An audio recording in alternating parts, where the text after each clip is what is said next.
Bonjour tout le monde, bienvenue dans Flight Simulator 2020. On va tester deux avions. Voilà, vous l'avez un peu entrevu. C'était pas ça que je voulais faire.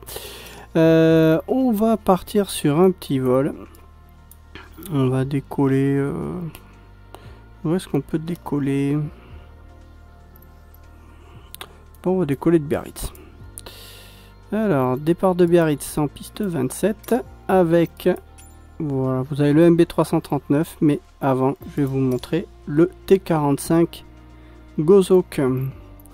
Et je vais un petit peu vous présenter ces deux avions et vous dire un petit peu ce que j'en pense. Voilà, donc on va partir avec la météo. Une météo pré-réglée, je pense que c'est bien. Voilà. Donc deux avions qui sont disponibles au prix entre 20 et 30 euros, très correct, et qui permettent de faire de la navigation à des vitesses un peu plus élevées. Donc c'est édité par India Foxeco, India Tango Foxeco, je me trompe.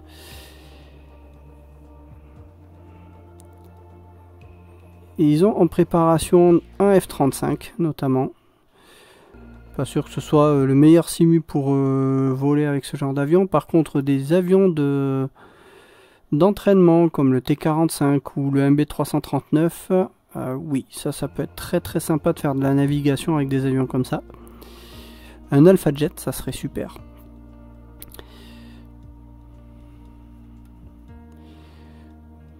Donc on va aller se promener un petit peu dans les montagnes. On est avec l'update 5 de Flight Simulator qui a amélioré une réelle stabilité, qui a mené vraiment une réelle stabilité en VR. Et c'est très très plaisant. Malgré la vitesse plus élevée des avions, eh bien, on a quand même une remarquable fluidité. Alors nous voici. Voilà. On est à bord du Hawk. Alors, première sensation en VR, le cockpit prend de la place. Donc on a des grands écrans. Alors je vous avoue, j'ai pas encore potassé l'avion, donc je ne le maîtrise pas complètement. Sentiment d'avoir la tête assez basse, la verrière qui est très proche, mais d'avoir un cockpit qui est quand même assez large. C'est normal, il faut une carrure adapté aux Américains. Donc on va lâcher les freins.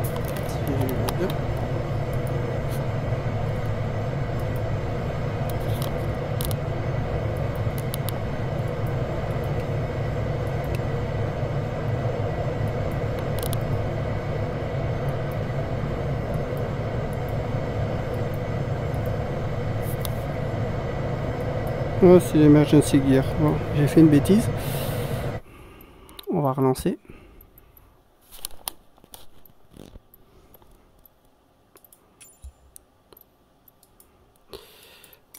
Je pensais que c'était le frein de parc et en fait pas du tout. Je vais enlever les lunettes dans le casque qui est un peu gênant. Je passe mon temps à l'enlever.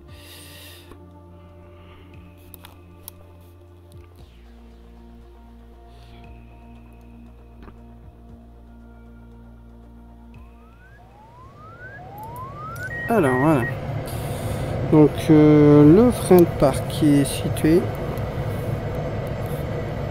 ici, parking brakes. Voilà, on va sortir un cran de volée. Bon, c'est déjà fait, hein, j'ai l'impression. Vue extérieure, ouais. Alors, première impression, la vue extérieure est plutôt sympa. L'avion est très beau. Il y a des beaux reflets. C'est un peu le son. Graphiquement, rien à en dire. Le bruit est plutôt sympa. Dans le cockpit, petite nouveauté, on a un viseur tête haute. Mais très franchement, il n'est pas très lisible. Hein. Je pense qu'il y a du boulot à faire. Sur certains aspects, les chiffres sont un peu flous. Alors c'est peut-être dû à la VR. Mais bref, c'est pas super lisible. Je pense que pour la vitesse, on va se caler sur l'indicateur qu'on a en tête basse. On va décoller.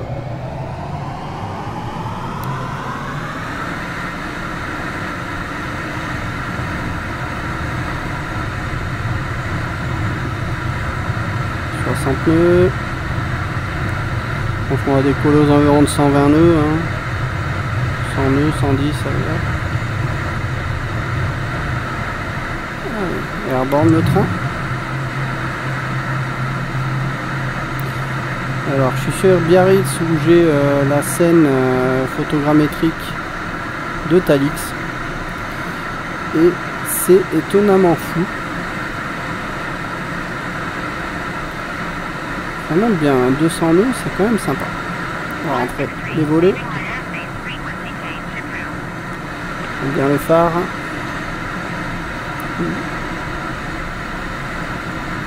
On est déjà à 300 nœuds.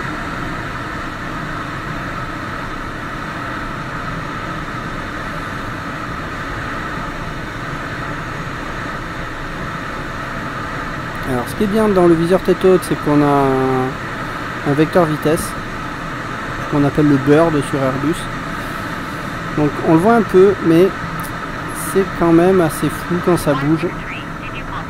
J'ai beau me rapprocher, même là, c'est pas tip top. Bon, on est à 350 nœuds, on va essayer d'accélérer un peu ce qu'il a dans le ventre. Et malgré la vitesse, c'est plutôt fluide. Alors sur les côtés, quand on tourne la tête, ça saccade un petit peu hein, au passage, mais très plaisant à voir. 430 nœuds. Là on a de la vitesse. Il faut savoir que les avions de chasse volent à basse altitude à 450 nœuds. On va trimer l'avion. Ouais, il trime un peu. Il faut l'appuyer longtemps le trim. Allez, on va descendre dans la vallée là. 411 nœuds, allez on va accélérer un peu.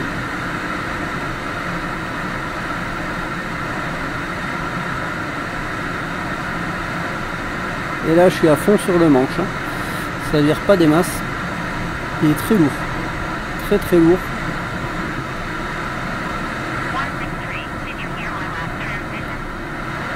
« 470 nœuds. » Ah, on a de la vitesse. On a vraiment une impression de vitesse. Et en VR, c'est top. On va regarder un peu en vue extérieure.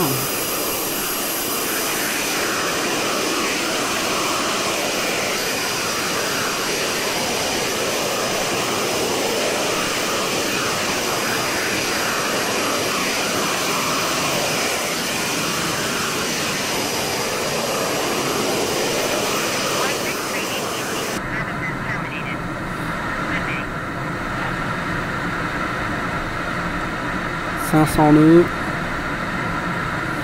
Ah, il en a sous le capot, hein, cet avion quand même. C'est quand même sympa. Et c'est quand même bien fluide, hein. Je suis assez étonné. Moi, je m'attendais quand même avec une telle vitesse à avoir une dégradation des performances. Et en fait, pas vraiment. Hein. C'est très plaisant. Un petit peu de micro lag par moment, mais c'est pas gênant. 465 nœuds.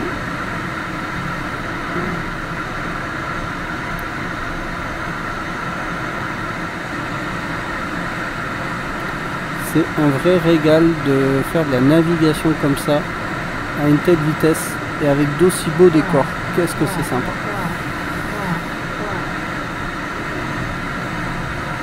Pareil, en gauchissement, il est assez lourd. Hein.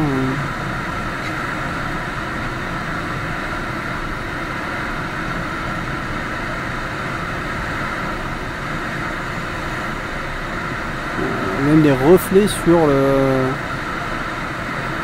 le rétroviseur. Hein. Le soleil qui nous éblouissait. Vraiment cette impression-là.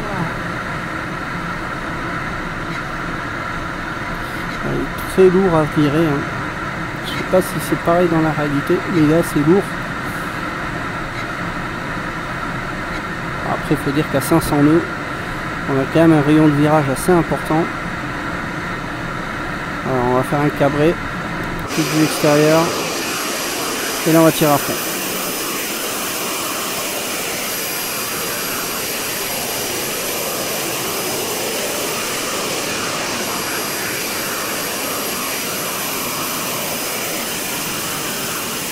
Il est assez lourd, hein, vraiment lourd, même avec la vitesse, on devrait dire, je pense, perdre de vitesse un peu mieux, et ben c'est très lourd.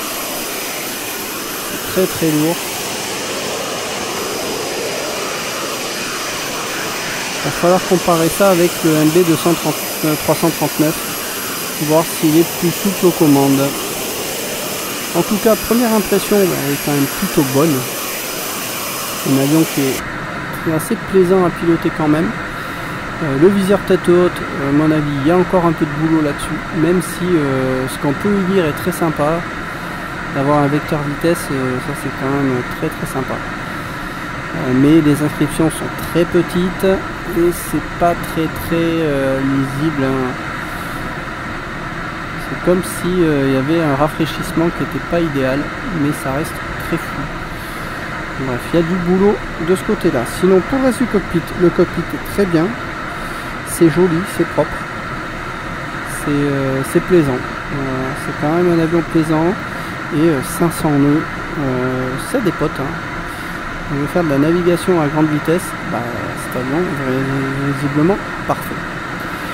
Donc voilà, on va sortir, on va aller voir sur le menu principal et on va faire la même chose, mais cette fois avec le MB 339. Donc à mon avis, je pense qu'on aura un peu plus de maniabilité, mais un avion qui sera certainement un petit peu plus lent. On va décoller. Donc là, de Biarritz toujours là. On va changer notre avion. On va prendre celui-là. Donc plusieurs livrets disponibles. Hein. Voilà. Mince. Hop. Et on va lancer. Voilà. Donc le MB 339 qui est l'avion des frais de chez Tricolori. On va voir ce que ça donne. Donc là pareil, je n'ai pas encore étudié le manuel de l'avion pour mieux le connaître.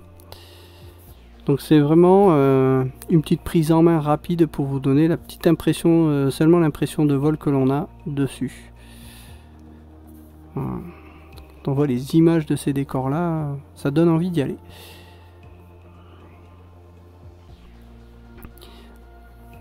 En tout cas, avec des avions qui vont un peu plus vite comme ça, je pense que ça sera l'occasion à l'avenir de faire des navigations où on va un peu plus vite qu'avec un PA28, de façon à découvrir un peu plus de paysages. Je pense que ce sera sympa. Alors, prêt à voler. Le cockpit. Première impression, elle est plutôt bonne. Personnellement, je préfère avoir des avions avec des instruments aiguilles, ça me paraît plus simple. Je me trouve un petit peu bas dans le cockpit, mais ça paraît être cohérent. Hein. Ouais, un petit peu bas peut-être. L'avion lui-même, sinon, il est plutôt sympa. Il est joli, ouais. Plus court sur pattes. D'où cette impression d'être vraiment au ras de la piste. C'est cette impression-là. Je vais recaler un petit peu, voilà. Voilà, je vais mettre un peu plus comme ça. Un peu moins bien. Est-ce que là c'est mieux? Ouais, là ça me paraît un petit peu mieux. La position est peut-être un peu mieux, peut-être un peu basse, ouais. Voilà, là je pense que c'est pas mal. Alors, au niveau des instruments, c'est plutôt bien. Voilà, le frein de parc. Où est-ce qu'on va retrouver le frein de parc? Celui-là. Frein de parc des archives. Voilà. On a une vue qui est un peu plus vaste sur le cockpit. Et cette impression-là, il y a des espèces de cockpit un peu granuleux par endroits. Ouais, c'est un peu cette impression-là. On va voir ce que ça donne. Allez, c'est parti.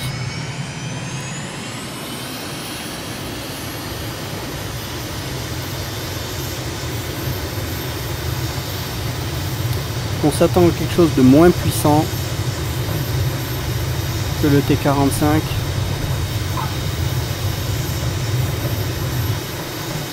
Airborne, le train.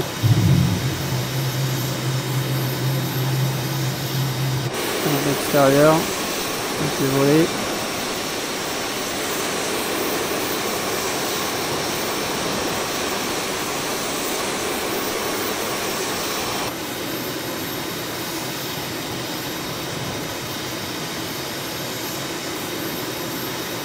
On arrive à 300 nœuds sur la côte. Bon, j'ai accéléré un peu plus en Razmot que le T45 tout à l'heure.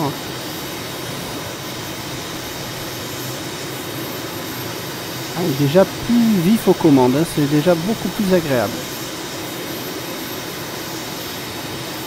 350 nœuds. Voilà, je suis à fond hein, au niveau des gaz. Je pense qu'on va difficilement passer les 400 nœuds. Hein.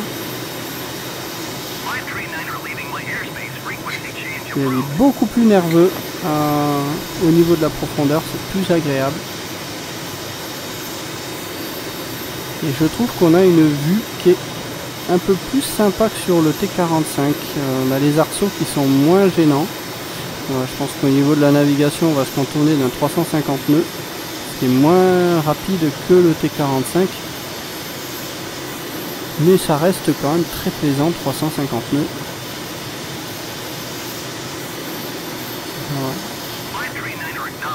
Profiter un petit peu des Pyrénées. Moi j'aime bien ce genre de cockpit.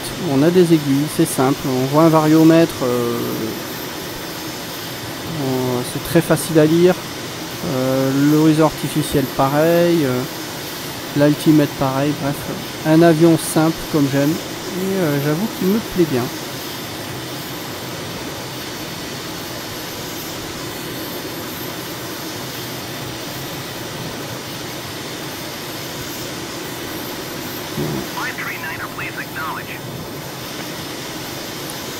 L'avion est très sympa. Très agréable à piloter. Je trouve plus agréable que le T45. Après il y a ce gros viseur devant qui est un peu gênant. Alors si on prend celui en version Frecce Tricolori, on l'a pas. Donc à vous de voir. Et, ce viseur il sert un petit peu à rien. Il masque un peu la vue, hein, je trouve.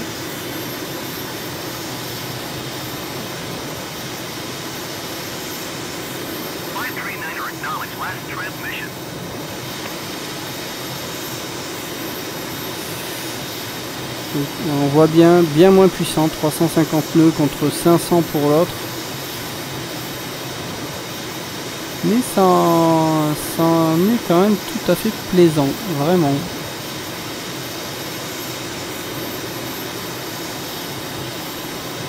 C'est la rivière.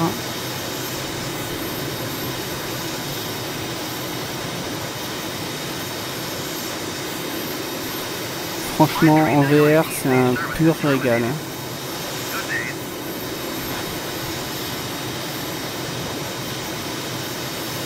Un avion très sympa. J'aime beaucoup.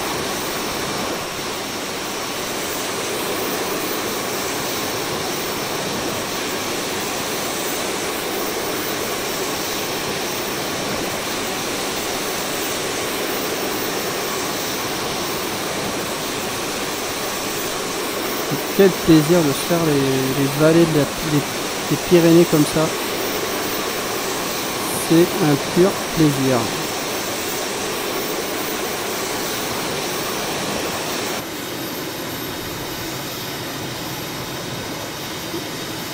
Attention à une antenne.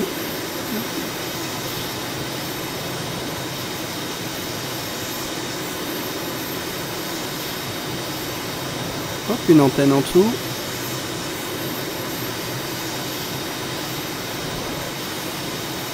Ouais, il y a ce côté un petit peu granuleux du cockpit qui fait un peu bizarre. Je pense que ça, il y a un petit peu d'amélioration à faire. Regardez là, cette petite vallée encaissée là.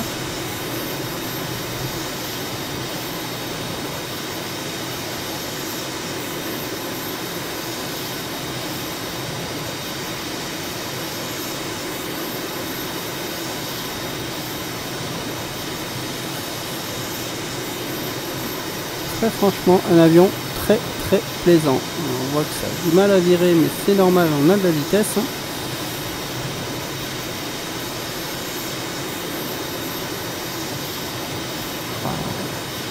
Quel bonheur, vraiment la navigation en basse altitude avec un avion comme ça, c'est du pur plaisir.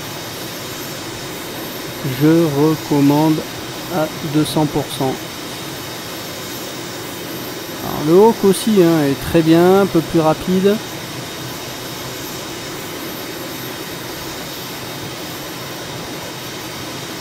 Très franchement, c'est très plaisant.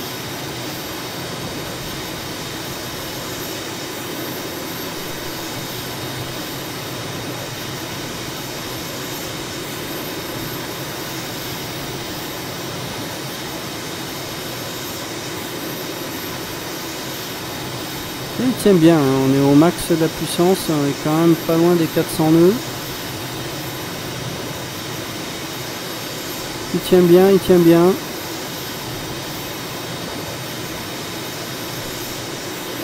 Et on va faire hop, un petit virage par là.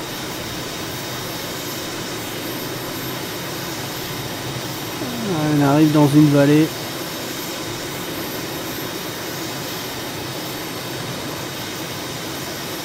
Et on va remonter.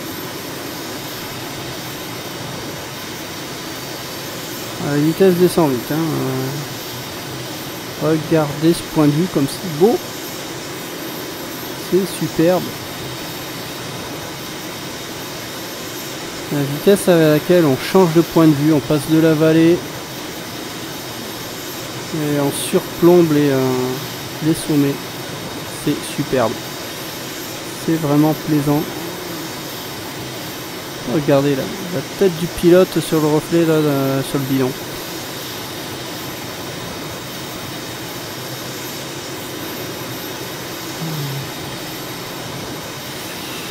Donc voilà ces deux avions que je voulais vous présenter, le T45 et le MB339. Deux avions quand même très différents, un peu plus d'électronique sur le T45. Un peu plus d'aiguille sur le MB339, c'est à vous de voir ce que vous préférez. Le T45 plus rapide, mais le MB339 a un côté un peu plus rustique, qui est tout aussi sympa et qui est, personnellement je le préfère, pour seulement une vingtaine d'euros. C'est un avion qui est très agréable, très plaisant. Bref, je recommande. Alors les premiers que j'ai pu faire, c'est au niveau de la gestion carburant. Sur le T45, il faut accéder à des menus pour voir le niveau de carburant. Alors que là, sur celui-là, c'est très simple. On a le fuel flow qui est là.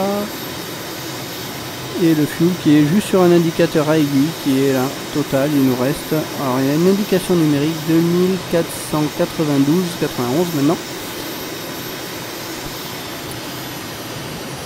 Bon, il n'était pas parti avec le plein complet. Mais voilà, vous avez quand même l'indicateur carburant. Alors, ça c'est le piège avec ces avions. Attention à la consommation. Ça peut descendre très vite. Donc là, on est à 2000 livres. Donc vous avez à peu près 1 heure de vol là, quand même. Un peu plus d'1 heure du vol. Voilà.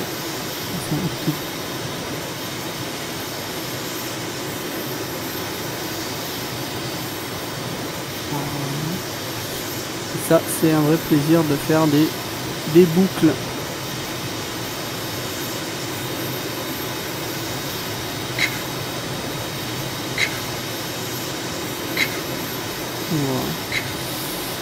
Voilà ce que je pouvais vous en dire pour vous présenter ça très brièvement. Je n'ai pas encore creusé complètement ces avions, mais juste le feeling que l'on a avec, alors en VR bien sûr, c'est très plaisant. Sur un écran, je pense que ça doit être tout aussi plaisant. Voilà. Mais c'est quand même appréciable d'avoir, je recale un peu la vue, d'avoir vraiment un avion qui est manœuvrant, rapide, on fait un petit peu de tout avec. Donc allez-y, foncez, c'est vraiment une expérience très sympa et qui va vous donner un peu plus de hauteur sur, c'est le cas de le dire, sur ce que l'on peut faire comme navigation à basse altitude, un peu plus de challenge quand on vole un peu plus vite comme ça pour des navigations. Je pense que ça peut faire des navigations VFR en basse altitude qui peuvent être un vrai régal avec des décors comme ça. Je vous dis à très bientôt, merci de m'avoir suivi, n'hésitez pas à liker la vidéo si elle vous a plu, et je vous dis à très bientôt.